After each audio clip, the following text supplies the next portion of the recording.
ಓಂ ಶಾಂತಿ. ಇಂದಿನ ಪರಮಾತ್ಮನ ಮಹಾವಾಕ್ಯ ಮುರುಳಿ ದಿನಾಂಕ 3-10-2025. ಬಾಪ್ತಾದ ಮಧುಬನ.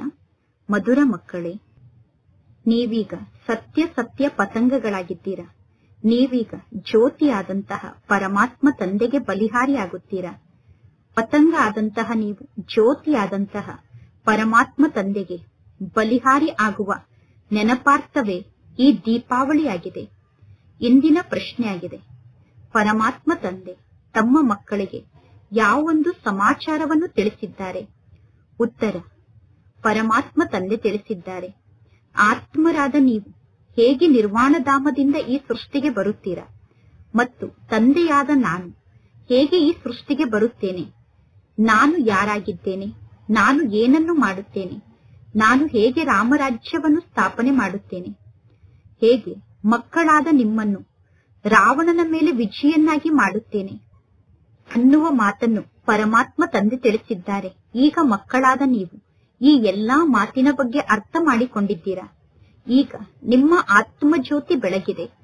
ಇಂದಿನ ಗೀತೆಯಾಗಿದೆ, ನೀವೇ ಮಾತಾ ಆಗಿದ್ದೀರಾ, ನೀವೇ ಪಿತಾ ಆಗಿದ್ದೀರಾ. ಓಂ ಶಾಂತಿ. ಮಧುರಾತಿ ಮಧುರ ಆತ್ಮಿಕ ಮಕ್ಕಳು, ಗೀತೆಯನ್ನು ಕೇಳಿದಿರಿ. ಆತ್ಮರಾದ ನೀವು ಈ ಸ್ಥೂಲ ಕರ್ಮೇಂದ್ರಿಯದ ಮೂಲಕ ಗೀತೆಯನ್ನು ಕೇಳಿದಿರಿ. ಈ ಗೀತೆಯಲ್ಲಿ ಮೊದಲು ಬರುವಂತಹ ಕೆಲವೊಂದು ಲೈನ್ಗಳು ಸರಿಯಾಗಿತ್ತು. ನಂತರ ಅಂತ್ಯದಲ್ಲಿ ಪುನಃ ಭಕ್ತಿಯ ಶಬ್ದಗಳು ಈ ಗೀತೆಯಲ್ಲಿ ಇತ್ತು. ನಾನು ನಿಮ್ಮ ಚರಣದ ಧೂಳಾಗಿದ್ದೇನೆ ಅನ್ನುವ ಭಕ್ತಿಯ ಶಬ್ದ ಈ ಗೀತೆಯಲ್ಲಿ ಇದೆ. ಈಗ ಮಕ್ಕಳಾದ ನೀವು ಪರಮಾತ್ಮ ತಂದೆಯ ಚರಣದ ಧೂಳಾಗಲು ಸಾಧ್ಯ ಇಲ್ಲ. ಇದು ತಪ್ಪು ಮಾತಾಗಿದೆ. ತಂದೆ ಮಕ್ಕಳಿಗೆ ಸರಿಯಾದ ಮಾತನ್ನೇ ತಿಳಿಸುತ್ತಾರೆ. ಪರಮಾತ್ಮ ತಂದೆ ಪರಮಧಾಮದಿಂದ ಈ ಸೃಷ್ಟಿಗೆ ಬರುತ್ತಾರೆ. ಯಾವ ಸ್ಥಾನದಿಂದ ಮಕ್ಕಳಾದ ನೀವು ಈ ಸೃಷ್ಟಿಗೆ ಬರುತ್ತೀರೋ ಅದೇ ಸ್ಥಾನದಿಂದ ಪರಮಾತ್ಮ ತಂದೆ ಕೂಡ ಈ ಸೃಷ್ಟಿಗೆ ಬರುತ್ತಾರೆ. ಅದು ನಿರ್ವಾಣಧಾಮ ಆಗಿದೆ. ಎಲ್ಲರೂ ಈ ಸೃಷ್ಟಿಗೆ ಹೇಗೆ ಬರುತ್ತಾರೆ ಅನ್ನುವ ಸಮಾಚಾರವನ್ನು ತಂದೆ ಮಕ್ಕಳಿಗೆ ತಿಳಿಸಿದ್ದಾರೆ. ಅಥವಾ ತಂದೆಯಾದ ನಾನು ಈ ಸೃಷ್ಟಿಗೆ ಹೇಗೆ ಬರುತ್ತೇನೆ ಅನ್ನುವ ಸ್ವಯಂನ ಸಮಾಚಾರವನ್ನು ತಂದೆ ತಿಳಿಸಿದ್ದಾರೆ. ಮತ್ತು ತಂದೆಯಾದ ನಾನು ಬಂದು ಈ ಸೃಷ್ಟಿಯಲ್ಲಿ ಏನನ್ನು ಮಾಡುತ್ತೇನೆ ಅನ್ನುವ ಸಮಾಚಾರವನ್ನು ತಂದೆ ತಿಳಿಸಿದ್ದಾರೆ. ರಾಮರಾಜ್ಯವನ್ನು ಸ್ಥಾಪನೆ ಮಾಡುವುದಕ್ಕೋಸ್ಕರ ರಾವಣನ ಮೇಲೆ ಪರಮಾತ್ಮ ತಂದೆ ನಮ್ಮನ್ನು ವಿಜಯನ್ನಾಗಿ ಮಾಡುತ್ತಾರೆ. ಮಕ್ಕಳಿಗೆ ಗೊತ್ತಿದೆ, ರಾಮರಾಜ್ಯ ಮತ್ತು ರಾವಣ ರಾಜ್ಯ ಇದೇ ಭೂಮಿಯ ಮೇಲಿದೆ ಎಂದು ಹೇಳಲಾಗುತ್ತದೆ. ನೀವೀಗ ವಿಶ್ವಕ್ಕೆ ಮಾಲೀಕರಾಗುತ್ತೀರಾ.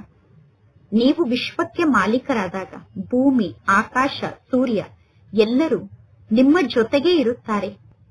ಅಂದ ಮೇಲೆ ರಾವಣ ರಾಜ್ಯ ಕೂಡ ಇಡೀ ವಿಶ್ವದಲ್ಲಿ ಇದೆ ಎಂದು ಹೇಳಲಾಗುತ್ತದೆ ಮತ್ತು ರಾಮರಾಜ್ಯ ಕೂಡ ಇಡೀ ವಿಶ್ವದಲ್ಲಿ ಇದೆ ಎಂದು ಹೇಳಲಾಗುತ್ತದೆ. ರಾವಣ ರಾಜ್ಯದಲ್ಲಿ ಎಷ್ಟೊಂದು ಕೋಟ್ಯಾಂತರ ಜನ ಇದ್ದಾರೆ. ರಾಮರಾಜ್ಯದಲ್ಲಿ ಜನಸಂಖ್ಯೆ ಬಹಳ ಕಡಿಮೆ ಇರುತ್ತದೆ. ನಂತರ ನಿಧಾನವಾಗಿ ಆತ್ಮರ ಸಂಖ್ಯೆ ವೃದ್ಧಿಯಾಗುತ್ತದೆ. ರಾವಣ ರಾಜ್ಯದಲ್ಲಿ ತೀವ್ರ ಗತಿಯಿಂದ ಆತ್ಮರ ಸಂಖ್ಯೆ ವೃದ್ಧಿಯಾಗುತ್ತದೆ. ಏಕೆಂದರೆ ರಾವಣ ರಾಜ್ಯದಲ್ಲಿ ಮನುಷ್ಯರು ವಿಕಾರಿಗಳಾಗುತ್ತಾರೆ. ರಾಮರಾಜ್ಯದಲ್ಲಿ ನಿರ್ವಿಕಾರಿ ಮನುಷ್ಯರು ಇರುತ್ತಾರೆ. ಇದು ಮನುಷ್ಯರ ಕಥೆಯಾಗಿದೆ. ಅಂದ ಮೇಲೆ ರಾಮ ಕೂಡ ಬೇಹದ್ದಿಗೆ ಮಾಲೀಕ ಆಗಿದ್ದಾರೆ, ರಾವಣ ಕೂಡ ಬೇಹದ್ದಿಗೆ ಮಾಲೀಕ ಆಗಿದ್ದಾರೆ. ಈಗ ಜಗತ್ತಿನಲ್ಲಿ ಅನೇಕ ಧರ್ಮ ಇದೆ, ಗಾಯನ ಕೂಡ ಇದೆ, ಅನೇಕ ಧರ್ಮದ ವಿನಾಶ ಎಂದು ಪರಮಾತ್ಮ ತಂದೆ ಈ ವೃಕ್ಷದ ಬಗ್ಗೆ ನಮಗೆ ತಿಳಿಸಿದ್ದಾರೆ. ಈಗ ದಸರಾ ಹಬ್ಬವನ್ನು ಆಚರಣೆ ಮಾಡುತ್ತಾರೆ. ದಸರಾ ಹಬ್ಬದ ಸಮಯದಲ್ಲಿ ರಾವಣನನ್ನು ಸುಡುತ್ತಾರೆ. ಅದು ಹದ್ದಿನ ರೂಪದಲ್ಲಿ ರಾವಣನನ್ನು ಸುಡುವುದಾಗಿದೆ. ನಿಮ್ಮ ಮಾತು ಬೇಹದ್ದಿನ ಮಾತಾಗಿದೆ. ಭಾರತದ ನಿವಾಸಿಗಳು ಮಾತ್ರ ರಾವಣನನ್ನು ಸುಡುತ್ತಾರೆ.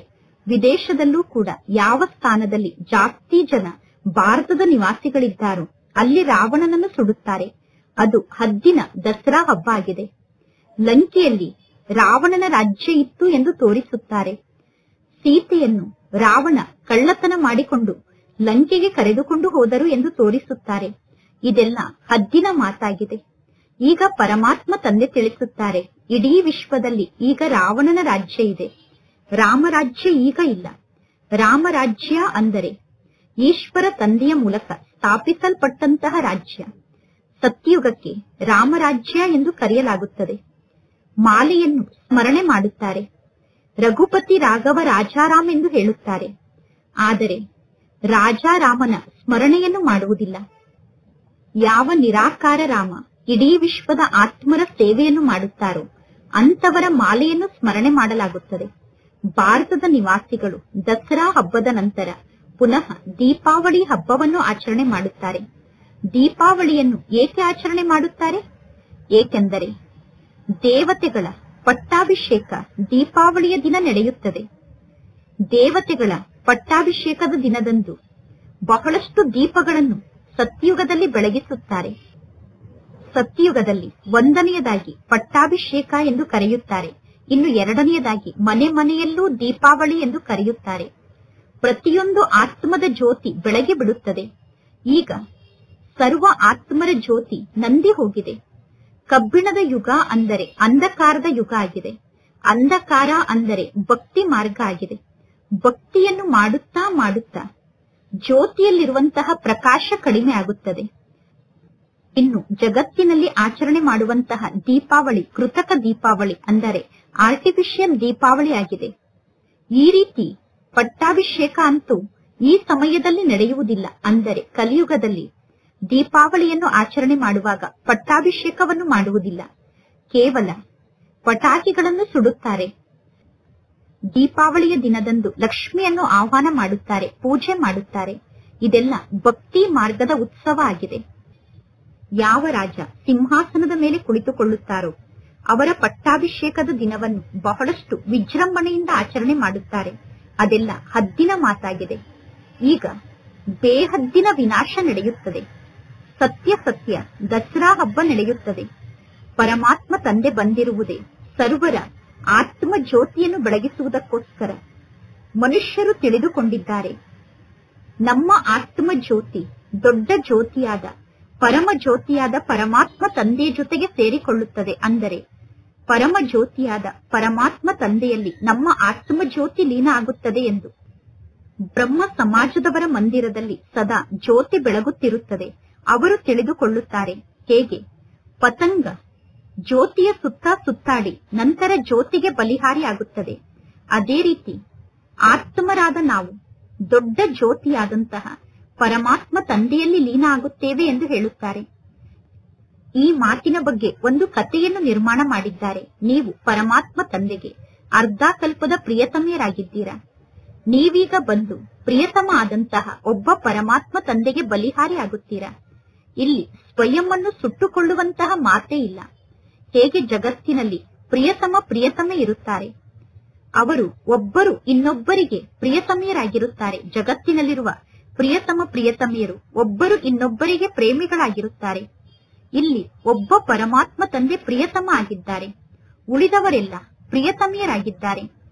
ಪ್ರಿಯತಮೆಯರು ಪ್ರಿಯತಮ ಆದಂತಹ ಪರಮಾತ್ಮ ತಂದೆಯನ್ನು ಭಕ್ತಿ ಮಾರ್ಗದಲ್ಲೂ ಕೂಡ ನೆನಪು ಮಾಡುತ್ತಿರುತ್ತಾರೆ. ಪ್ರಿಯತಮ ತಂದೆ, ನೀವು ಬನ್ನಿ, ನೀವು ಬಂದರೆ ನಾವು ನಿಮಗೆ ಬಲಿಹಾರಿ ಆಗುತ್ತೇವೆ ಎಂದು. ನಿಮ್ಮನ್ನು ಬಿಟ್ಟು ನಾವು ಬೇರೆ ಯಾರನ್ನೂ ನೆನಪು ಮಾಡುವುದಿಲ್ಲ ಎಂದು ಹೇಳುತ್ತಾರೆ. ಈಗ ನಿಮ್ಮ ಪ್ರೀತಿ ಶಾರೀರಿಕ ಪ್ರೀತಿಯಲ್ಲ. ಲೌಕಿಕ ಜಗತ್ತಿನ ಪ್ರಿಯತಮ ಮತ್ತು ಪ್ರಿಯತಮೆಯರ ಪ್ರೀತಿ ಶಾರೀರಿಕ ಪ್ರೀತಿಯಾಗಿದೆ. ಶಾರೀರಿಕ ಪ್ರೀತಿ ಇರುವ ಕಾರಣ ಲೌಕಿಕ ಜಗತ್ತಿನ ಪ್ರಿಯತಮ ಪ್ರಿಯತಮೆಯರು ಒಬ್ಬರು ಇನ್ನೊಬ್ಬರನ್ನು ನೋಡುತ್ತಿರುತ್ತಾರೆ. ಒಬ್ಬರು ಇನ್ನೊಬ್ಬರನ್ನು ನೋಡಿ ತೃಪ್ತಿಯ ಅನುಭವವನ್ನು ಮಾಡುತ್ತಾರೆ. ಲೌಕಿಕ ಜಗತ್ತಿನ ಪ್ರಿಯತಮ ಪ್ರಿಯತಮೆಯರು ಒಬ್ಬರು ಇನ್ನೊಬ್ಬರನ್ನು ನೋಡಿ ಸಂತುಷ್ಟರಾಗುತ್ತಾರೆ. ಇಲ್ಲಿ ಪ್ರಿಯತಮ ಒಬ್ಬ ಪರಮಾತ್ಮ ತಂದೆ ಆಗಿದ್ದಾರೆ, ಉಳಿದವರೆಲ್ಲ ಪ್ರಿಯತಮೆಯರೇ ಆಗಿದ್ದಾರೆ. ಎಲ್ಲರೂ ಪರಮಾತ್ಮ ತಂದೆಯನ್ನು ನೆನಪು ಮಾಡುತ್ತಾರೆ. ಬಲೆ ಕೆಲವರು ಪ್ರಕೃತಿಯೇ ಪರಮಾತ್ಮ ಆಗಿದೆ ಎಂದು ಪ್ರಕೃತಿಗೆ ಮಾನ್ಯತೆಯನ್ನು ನೀಡುತ್ತಾರೆ. ಆದರೂ ಕೂಡ ಓ ಪರಮಾತ್ಮ, ಓ ಗಾಡ್ ಅನ್ನುವ ಶಬ್ದ ಅವಶ್ಯವಾಗಿ ಅವರ ಬಾಯಿಂದ ಬರುತ್ತದೆ. ಎಲ್ಲರೂ ಆ ಪರಮಾತ್ಮ ತಂದೆಯನ್ನು ಕೂಗಿ ಕರೆಯುತ್ತಾರೆ. ಪರಮಾತ್ಮ ತಂದೆ ನಮ್ಮ ದುಃಖವನ್ನು ದೂರ ಮಾಡಿ. ಭಕ್ತಿ ಮಾರ್ಗದಲ್ಲಿ ಬಹಳಷ್ಟು ಜನ ಪ್ರಿಯತಮ ಪ್ರಿಯತಮೆಯರು ಇರುತ್ತಾರೆ. ಕೆಲವರಿಗೆ ಪ್ರೇಮಿಗಳಾದರೆ ಇನ್ನು ಕೆಲವರಿಗೆ ಪ್ರೇಮಿಗಳಾಗಿರುತ್ತಾರೆ. ಎಷ್ಟು ಜನ ಹನುಮಂತನ ಪ್ರೇಮಿಗಳಾಗಿರಬಹುದು? ಎಲ್ಲರೂ ತಮ್ಮ ತಮ್ಮ ಪ್ರಿಯತಮನ ಚಿತ್ರವನ್ನು ನಿರ್ಮಾಣ ಮಾಡಿ ಪರಸ್ಪರ ಸೇರಿ ಕುಳಿತು ಪ್ರಿಯತಮ ಆದಂತಹ ಆ ದೇವತೆಯ ಪೂಜೆಯನ್ನು ಮಾಡುತ್ತಾರೆ.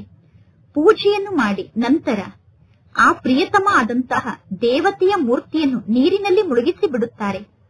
ದೇವತೆಗಳ ಪೂಜೆಯನ್ನು ಮಾಡಿ ಪುನಃ ನೀರಿನಲ್ಲಿ ಆ ದೇವತೆಯನ್ನು ಮುಳುಗಿಸುವ ಮಾತಿನಲ್ಲಿ ಯಾವ ಮಾತಿನ ಅರ್ಥವೂ ಇಲ್ಲ. ಈ ಜ್ಞಾನ ಮಾರ್ಗದಲ್ಲಿ ಅಂತಹ ಮಾತಿಲ್ಲ. ಇಲ್ಲಿ ನಿಮ್ಮ ಪ್ರಿಯತಮ ಸದಾ ಸುಂದರ ಆಗಿದ್ದಾರೆ. ನಿಮ್ಮ ಪ್ರಿಯತಮ ಆದಂತಹ ಪರಮಾತ್ಮ ತಂದೆ ಎಂದೂ ಕಪ್ಪಾಗುವುದಿಲ್ಲ. ಪರಮಾತ್ಮ ತಂದೆ ಪ್ರಯಾಣಿಕ ಆಗಿ ಬಂದು ಎಲ್ಲರನ್ನೂ ಸುಂದರರನ್ನಾಗಿ ಮಾಡುತ್ತಾರೆ. ನೀವು ಕೂಡ ಪ್ರಯಾಣಿಕರೇ ಆಗಿದ್ದೀರಾ. ದೂರ ದೇಶದಿಂದ ಬಂದು ಇಲ್ಲಿ ನೀವು ಪಾತ್ರವನ್ನು ಅಭಿನಯ ಮಾಡುತ್ತೀರಾ. ನಿಮ್ಮಲ್ಲೂ ಕೂಡ ಈ ಜ್ಞಾನದ ಮಾತನ್ನು ನಂಬರ್ ವಾರ್ ಪುರುಷಾರ್ಥದ ಅನುಸಾರ ಅರ್ಥ ಮಾಡಿಕೊಳ್ಳುತ್ತೀರಾ. ನೀವೀಗ ತ್ರಿಕಾಲದರ್ಶಿಗಳಾಗಿದ್ದೀರಾ. ರಚಯಿತ ಮತ್ತು ರಚನೆಯ ಆದಿ ಮಧ್ಯ ಅಂತ್ಯದ ಬಗ್ಗೆ ನಿಮಗೆ ಗೊತ್ತಿದೆ. ನೀವು ತ್ರಿಕಾಲದರ್ಶಿಗಳಾಗಿದ್ದೀರಾ. ತ್ರಿಕಾಲದರ್ಶಿ ಬ್ರಹ್ಮ ಕುಮಾರ್ ಬ್ರಹ್ಮ ಕುಮಾರಿಯರು ನೀವಾಗಿದ್ದೀರಾ. ಹೇಗೆ ಜಗದ್ಗುರು ಮುಂತಾದ ಟೈಟಲ್ ಪ್ರಾಪ್ತಿಯಾಗುತ್ತದೆ, ಹೇಗೆ ಕೆಲವರು ಜಗದ್ಗುರು ಅನ್ನುವಂತಹ ಬಿರುದನ್ನು ಪಡೆದುಕೊಳ್ಳುತ್ತಾರೆ, ಅದೇ ರೀತಿ ಇಲ್ಲಿ ನಿಮಗೂ ಕೂಡ ಬಿರುದು ಸಿಗುತ್ತದೆ. ನಿಮಗೆ ಬಹಳ ಒಳ್ಳೆಯ ಬಿರುದು ಸಿಕ್ಕಿದೆ. ಸರ್ವಶ್ರೇಷ್ಠ ಬಿರುದು ಸಿಕ್ಕಿದೆ. ಸ್ವದರ್ಶನ ಚಕ್ರಧಾರಿ ಅನ್ನುವ ಬಹಳ ಒಳ್ಳೆಯ ಬಿರುದು ನಿಮಗೆ ಸಿಕ್ಕಿದೆ. ಬ್ರಾಹ್ಮಣರಾದ ನೀವೇ ಸ್ವದರ್ಶನ ಚಕ್ರಧಾರಿಗಳಾಗಿದ್ದೀರಾ. ಬ್ರಾಹ್ಮಣರಾದ ನೀವು ಸ್ವದರ್ಶನ ಚಕ್ರಧಾರಿ ಆಗಿದ್ದೀರೋ ಅಥವಾ ಶಿವತಂದೆ ಸ್ವದರ್ಶನ ಚಕ್ರಧಾರಿ ಆಗಿದ್ದಾರೋ? ಶಿವತಂದೆ ಕೂಡ ಸ್ವದರ್ಶನ ಚಕ್ರಧಾರಿ ಆಗಿದ್ದಾರೆ ಎಂದು ಮಕ್ಕಳು ಹೇಳುತ್ತಿದ್ದಾರೆ. ಏಕೆಂದರೆ ಸ್ವದರ್ಶನ ಚಕ್ರಧಾರಿ ಆತ್ಮ ಆಗುತ್ತದೆ. ಶರೀರದ ಮೂಲಕ ಆತ್ಮ ಸ್ವದರ್ಶನ ಚಕ್ರಧಾರಿ ಆಗುತ್ತದೆ. ಪರಮಾತ್ಮ ತಂದೆ ಈ ಬ್ರಹ್ಮನ ತನುವಿನಲ್ಲಿ ಬಂದು ಜ್ಞಾನವನ್ನು ತಿಳಿಸುತ್ತಾರೆ. ಶಿವತಂದೆ ಸ್ವದರ್ಶನ ಚಕ್ರಧಾರಿ ಆಗದೇ ಇದ್ದಿದ್ದರೆ ನಿಮ್ಮನ್ನು ಶಿವತಂದೆ ಹೇಗೆ ಸ್ವದರ್ಶನ ಚಕ್ರಧಾರಿಯನ್ನಾಗಿ ಮಾಡುತ್ತಿದ್ದರು? ಪರಮಾತ್ಮ ತಂದೆ ಸರ್ವಶ್ರೇಷ್ಠ ಆತ್ಮ ಆಗಿದ್ದಾರೆ. ದೇಹಕ್ಕೆ ಸರ್ವಶ್ರೇಷ್ಠ ಎಂದು ಕರೆಯುವುದಿಲ್ಲ. ಆ ಸರ್ವಶ್ರೇಷ್ಠ ತಂದೆ ಬಂದು ನಿಮ್ಮನ್ನು ಶ್ರೇಷ್ಠರನ್ನಾಗಿ ಮಾಡುತ್ತಾರೆ. ಆತ್ಮರಾದ ನಿಮ್ಮನ್ನು ಬಿಟ್ಟು ಬೇರೆ ಯಾರು ಸ್ವದರ್ಶನ ಚಕ್ರಧಾರಿಗಳಾಗಲು ಸಾಧ್ಯ ಇಲ್ಲ. ಯಾವ ಆತ್ಮರು ಸ್ವದರ್ಶನ ಚಕ್ರಧಾರಿಗಳಾಗುತ್ತಾರೆ? ಯಾರು ಬ್ರಾಹ್ಮಣ ಧರ್ಮದ ಆತ್ಮರಾಗಿದ್ದಾರೋ ಅವರೇ ಸ್ವದರ್ಶನ ಚಕ್ರಧಾರಿಗಳಾಗುತ್ತಾರೆ. ಮೊದಲು ನೀವು ಶೂದ್ರ ಧರ್ಮದಲ್ಲಿ ಇದ್ದಾಗ ಈ ಜ್ಞಾನದ ಮಾತು ನಿಮಗೆ ಗೊತ್ತಿರಲಿಲ್ಲ. ಈಗ ಪರಮಾತ್ಮ ತಂದೆಯ ಮೂಲಕ ಎಲ್ಲಾ ಜ್ಞಾನದ ಮಾತನ್ನು ನೀವು ಅರ್ಥ ಮಾಡಿಕೊಂಡಿದ್ದೀರಾ. ಇದೆಲ್ಲ ಬಹಳ ಒಳ್ಳೆಯ ಜ್ಞಾನದ ಮಾತಾಗಿದೆ. ನೀವೀಗ ಈ ಜ್ಞಾನದ ಮಾತನ್ನು ಕೇಳುತ್ತೀರಾ. ಜ್ಞಾನವನ್ನು ಕೇಳಿ ನೀವು ಖುಷಿ ಪಡುತ್ತೀರಾ. ಹೊರಗಡೆ ಜಗತ್ತಿನವರು ಈ ಜ್ಞಾನದ ಮಾತನ್ನು ಕೇಳಿದರೆ ಅವರಿಗೆ ಆಶ್ಚರ್ಯ ಆಗುತ್ತದೆ. ಅಹೋ, ಇದು ಬಹಳ ಸರ್ವಶ್ರೇಷ್ಠ ಜ್ಞಾನ ಆಗಿದೆ ಎಂದು ಆಶ್ಚರ್ಯ ಪಡುತ್ತಾರೆ. ಒಳ್ಳೆಯದು. ನೀವು ಕೂಡ ಈಗ ಈ ರೀತಿ ಸ್ವದರ್ಶನ ಚಕ್ರಧಾರಿಗಳಾಗಿ ಆಗ ನಂತರ ನೀವು ವಿಶ್ವದ ಮಾಲೀಕರು ಅಂದರೆ ಚಕ್ರವರ್ತಿ ಅಥವಾ ರಾಜ ಆಗುತ್ತೀರಾ. ಇಲ್ಲಿ ಜ್ಞಾನವನ್ನು ಕೇಳುತ್ತಾರೆ.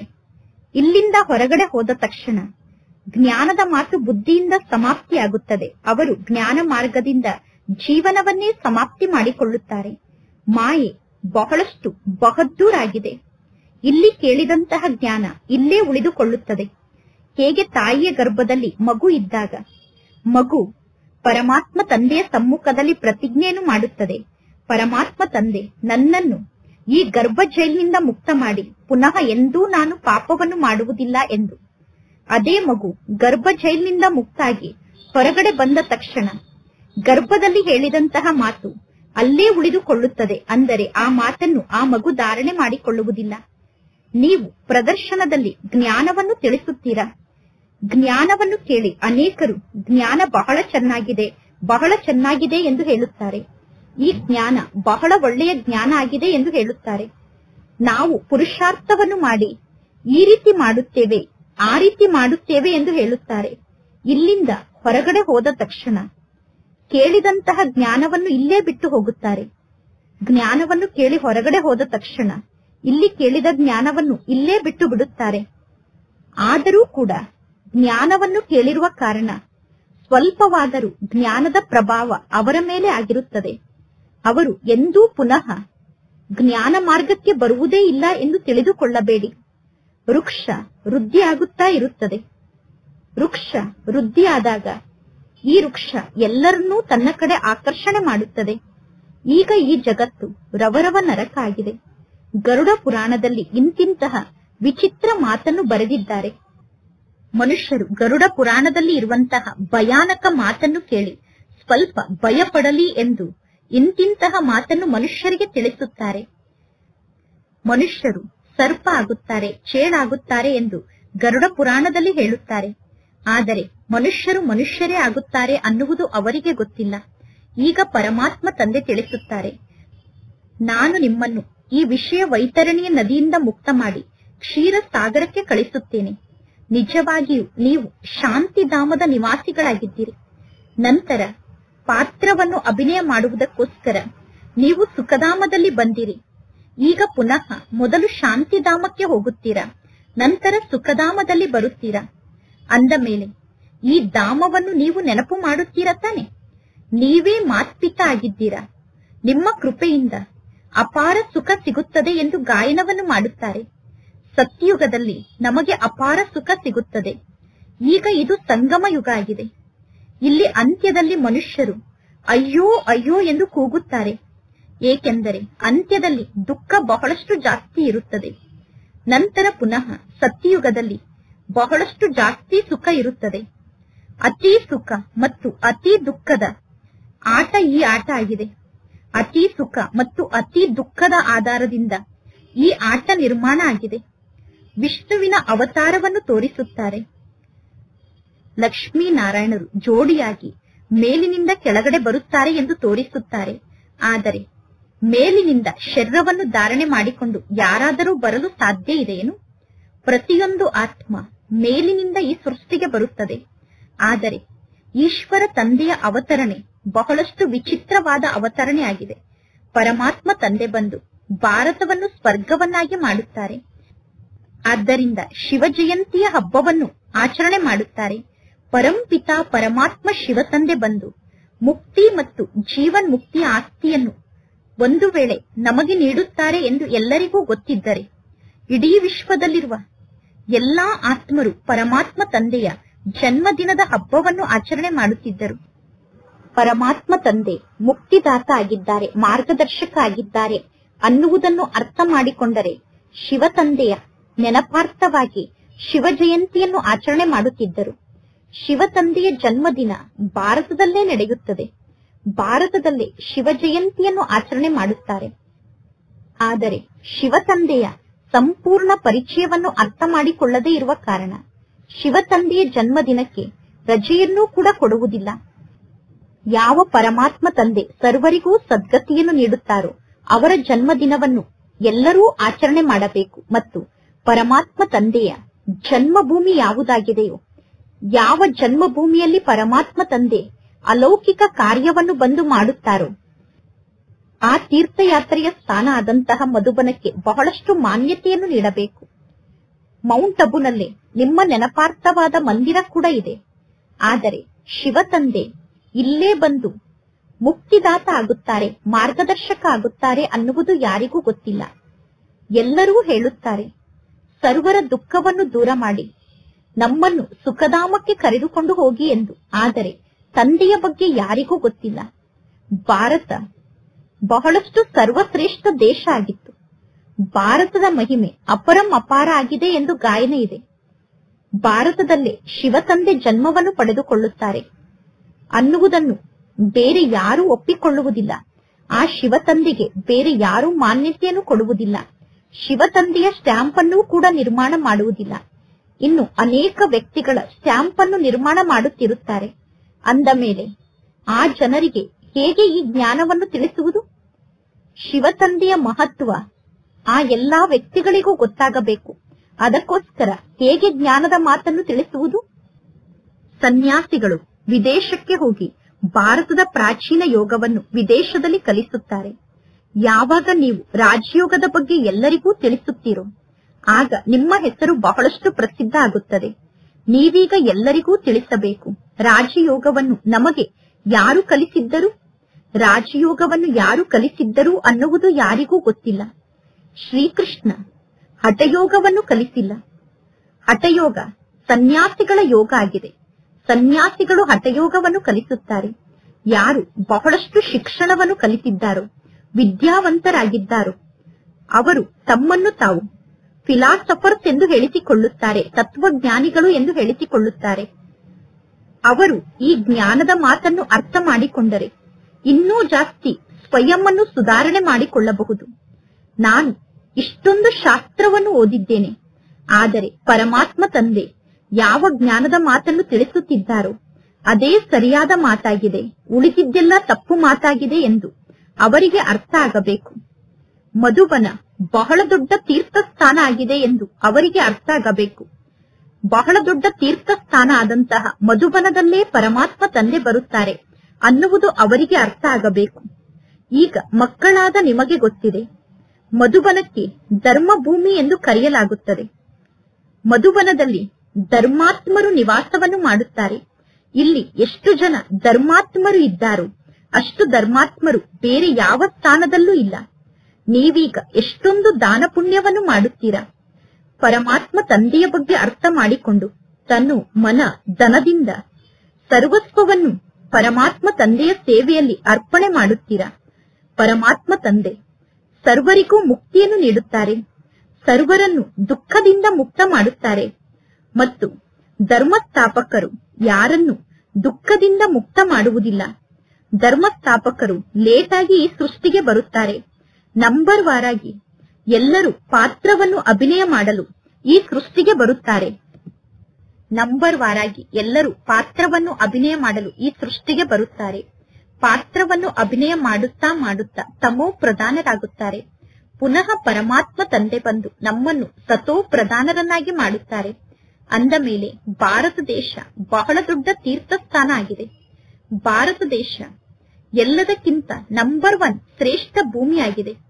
ಪರಮಾತ್ಮ ತಂದೆ ತಿಳಿಸುತ್ತಾರೆ, ಭಾರತ ದೇಶ ನನ್ನ ಜನ್ಮಭೂಮಿಯಾಗಿದೆ. ನಾನು ಭಾರತದಲ್ಲೇ ಬಂದು ಸರ್ವರಿಗೂ ಸದ್ಗತಿಯನ್ನು ನೀಡುತ್ತೇನೆ. ಭಾರತವನ್ನು ಸ್ವರ್ಗವನ್ನಾಗಿ ಮಾಡುತ್ತೇನೆ. ಈಗ ಮಕ್ಕಳಾದ ನಿಮಗೆ ಗೊತ್ತಿದೆ, ಪರಮಾತ್ಮ ತಂದೆ ನಮ್ಮನ್ನು ಸ್ವರ್ಗಕ್ಕೆ ಮಾಲೀಕರನ್ನಾಗಿ ಮಾಡಲು ಬಂದಿದ್ದಾರೆ. ಇಂತಹ ತಂದೆಯನ್ನು ಬಹಳಷ್ಟು ಪ್ರೀತಿಯಿಂದ ನೆನಪು ಮಾಡಿ. ನೀವು ಎಂತಹ ಕರ್ಮವನ್ನು ಮಾಡುತ್ತೀರೋ ನಿಮ್ಮನ್ನು ನೋಡಿ ಅನ್ಯರೂ ಕೂಡ ಅಂಥದ್ದೇ ಕರ್ಮವನ್ನು ಮಾಡುತ್ತಾರೆ. ಇದಕ್ಕೆ ಅಲೌಕಿಕ ದಿವ್ಯ ಕರ್ಮ ಎಂದು ಕರೆಯಲಾಗುತ್ತದೆ. ಈ ಜ್ಞಾನದ ಮಾತನ್ನು ಯಾರೂ ತಿಳಿದುಕೊಳ್ಳುವುದಿಲ್ಲ ಎಂದು ತಿಳಿದುಕೊಳ್ಳಬೇಡಿ. ಎಂತೆಂತಹ ಆತ್ಮರು ಹುಟ್ಟಿಕೊಳ್ಳುತ್ತಾರೆ ಅಂದರೆ ಅವರು ನಿಮ್ಮ ಚಿತ್ರವನ್ನೂ ಕೂಡ ತೆಗೆದುಕೊಂಡು ಹೋಗುತ್ತಾರೆ. ಒಳ್ಳೊಳ್ಳೆಯ ಚಿತ್ರವನ್ನು ನೀವು ತಯಾರು ಮಾಡಿದರೆ ಅದನ್ನು ಹಡಗಿನಲ್ಲಿ ತುಂಬಿಕೊಂಡು ತೆಗೆದುಕೊಂಡು ಹೋಗುತ್ತಾರೆ. ಬೇರೆ ಬೇರೆ ಸ್ಥಾನದಲ್ಲಿ ಹಡಗು ನಿಂತಿರುತ್ತದೆ, ಅಲ್ಲಿ ನೀವು ಚಿತ್ರವನ್ನು ಹಾಕಬೇಕು. ಈಗ ಬಹಳಷ್ಟು ಸೇವೆ ನಡೆಯುತ್ತದೆ. ಉದಾರ ಚಿತ್ತವಾಗಿ ನಿಮ್ಮ ಹುಂಡಿಯನ್ನು ತುಂಬುವಂತಹ ಬಹಳಷ್ಟು ದೊಡ್ಡ ಶ್ರೀಮಂತರೂ ಕೂಡ ಈ ಜ್ಞಾನ ಮಾರ್ಗಕ್ಕೆ ಬರುತ್ತಾರೆ. ಅಂದ ಮೇಲೆ ಇಂತಹ ಈಶ್ವರ್ಯ ಕಾರ್ಯದಲ್ಲಿ ನೀವು ತೊಡಗಿಬಿಡಬೇಕು. ಇವರು ಯಾರಾಗಿದ್ದಾರೆ, ಈ ಹಳೆಯ ಜಗತ್ತು ಹೇಗೆ ಪರಿವರ್ತನೆ ಆಗುತ್ತದೆ ಮತ್ತು ಹೊಸ ಜಗತ್ತು ಹೇಗೆ ಸ್ಥಾಪನೆ ಆಗುತ್ತದೆ, ಇವರು ಯಾರಾಗಿದ್ದಾರೆ, ಈ ಹಳೆಯ ಜಗತ್ತನ್ನು ಇವರು ಹೇಗೆ ಪರಿವರ್ತನೆ ಮಾಡಿ ಹೊಸ ಜಗತ್ತನ್ನು ಸ್ಥಾಪನೆ ಮಾಡುತ್ತಾರೆ ಅನ್ನುವುದು ಎಲ್ಲರಿಗೂ ಗೊತ್ತಾಗಬೇಕು. ಮೊದಲು ನಿಮ್ಮ ಬುದ್ಧಿ ಕಲ್ಲು ಬುದ್ಧಿಯಾಗಿತ್ತು, ಈಗ ನಿಮ್ಮ ಬುದ್ಧಿ ಬಹಳಷ್ಟು ಸ್ವಚ್ಛ ಬುದ್ಧಿಯಾಗಿದೆ. ನಿಮಗೆ ಗೊತ್ತಿದೆ, ಈ ಜ್ಞಾನ ಮತ್ತು ಯೋಗದ ಶಕ್ತಿಯ ಮೂಲಕ ನಾವು ವಿಶ್ವವನ್ನು ಸ್ವರ್ಗವನ್ನಾಗಿ ಮಾಡುತ್ತೇವೆ. ಇನ್ನು ಉಳಿದ ಎಲ್ಲಾ ಆತ್ಮರು ಮುಕ್ತಿಧಾಮಕ್ಕೆ ಹೋಗುತ್ತಾರೆ. ಈಗ ನೀವು ಅಧಿಕಾರಿಗಳಾಗಬೇಕು. ಬೇಹದ್ದಿನ ತಂದೆಗೆ ನೀವು ಮಕ್ಕಳಾಗಿದ್ದೀರಾ. ತಂದೆಯ ಮೂಲಕ ನಿಮಗೆ ಶಕ್ತಿ ಸಿಗುತ್ತದೆ. ತಂದೆಯ ನೆನಪಿನ ಮೂಲಕ ಶಕ್ತಿ ಸಿಗುತ್ತದೆ. ಪರಮಾತ್ಮ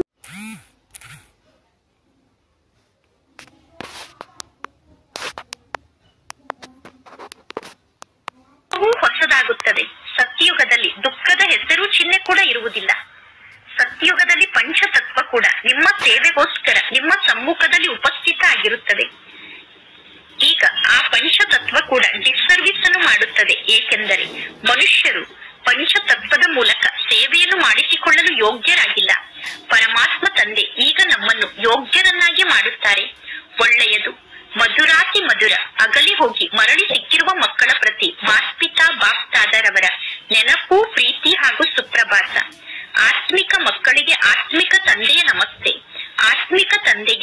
ಆತ್ಮಿಕ ಮಕ್ಕಳ ನೆನಪು, ಪ್ರೀತಿ ಹಾಗೂ ನಮಸ್ತೆ ನಮಸ್ತೆ ನಮಸ್ತೆ.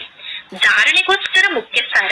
ಫಸ್ಟ್ ಪಾಯಿಂಟ್, ರೂಪ ಬಸಂತಾಗಿ ಮುಖದಿಂದ ಸದಾ ಜ್ಞಾನ ರತ್ನವನ್ನೇ ನುಡಿಯಬೇಕು. ನೀವೀಗ ರೂಪ ಬಸಂತ್ ಅಂದರೆ ಜ್ಞಾನಿಗಳು ಮತ್ತು ಯೋಗಿಗಳಾಗಿ ನಿಮ್ಮ ಬಾಯಿಂದ ಸದಾ ಜ್ಞಾನ ರತ್ನವೇ ಬರಬೇಕು. ಸೇವೆಯನ್ನು ಮಾಡುವಂತಹ ಉತ್ಸಾಹ ಇರಬೇಕು. ಎಲ್ಲರಿಗೂ ತಂದೆಯ ನೆನಪನ್ನು ಮಾಡಿಸಬೇಕು.